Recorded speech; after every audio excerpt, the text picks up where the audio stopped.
With our lead story, an interview with President Trump at the White House last Friday stated the talk is making headlines all over the world. Here's part two. Now, this is a fascinating story. I just spent the week in California. As you know, they are now voting on whether they should become a sanctuary state. So the state of California, led by Governor Jerry Brown, is defying you, is absolutely defying the President of the United States. So California and the USA are on a collision course. How do you see it? Well, I think it's ridiculous. Sanctuary cities, as you know, I'm very much opposed to sanctuary cities. They breed crime. There's a lot of problems. Right. You do it very well with Kate and all of the other people you talk about on the show that I watch. I will tell you that sanctuary cities they got a lot of problems, and there's tremendous crime. A lot of people agree with me. This was a campaign issue. This isn't just brought up now. California, in many ways, is out of control, as you know.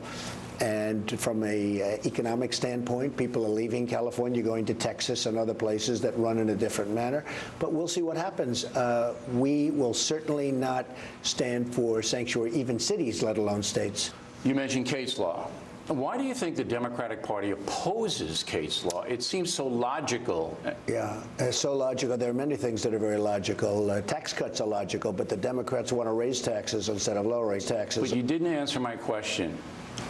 Why do the Democrats oppose protecting Americans from violent foreign criminals? Because Why? They think that's their voter. You know what was fascinating? To watch you at the inauguration with Barack Obama. You guys seem to get along, all right? Would that be accurate? It's a very strange phenomenon. We get along. I don't know if he'll admit this, but he likes me. How do you know he likes you? I like him because I can feel it. You know, that's what I do in life. It's called, I understand. Now, we had a rough campaign. He was fighting better for Hillary than she did. He was vicious during the campaign toward me, and I was vicious toward him. We said horrible things about each other. And then we hop into the car, and we drive down Pennsylvania Avenue together. We don't even talk about it. Politics is amazing. What'd you talk about? We talked about the country. We talked about the future of the country. I asked him about what do you think our biggest problem is, and he told me, I can't tell you, but it's a problem. It's a military problem with a certain place. No, it's not China, actually. No, it's not. But it is, he did mention, because I did ask him, I said, what would you say the number 1, 2, and 3 problems are? And the number 1 problem that he felt, I was a little bit surprised, but I fully understand why. But you can't tell us? I can't do that. I can't do that. Not for any other reason other than I don't think he'd mind if I said it.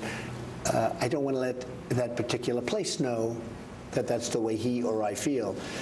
But we had a great, it was a great inauguration. I loved every minute of it, and I got along with him. In fact, people were sort of surprised. I finished, I turned around, he was smiling, I was smiling, fascinating. We were saying hello. But here's what was more fascinating. Right after you guys embraced, shook hands, all of that, you gave a speech. But your speech excoriated him. You basically took his administration apart, and he's sitting 5 feet away from you. In your mind, did you say, how is he reacting to this speech? See, I'm an honest person. The country has very, very deep-seated problems. We have to do something about it. And if you noticed, when I finished my speech, I turned around, shook his hand. Yeah, oh, absolutely. And he was very gracious and smiling. I don't know if he was happy with that speech. I don't know, but he seemed to be. But this isn't just a knock on him. We've been going down the wrong path for many years beyond him. Now, tomorrow I asked the president some personal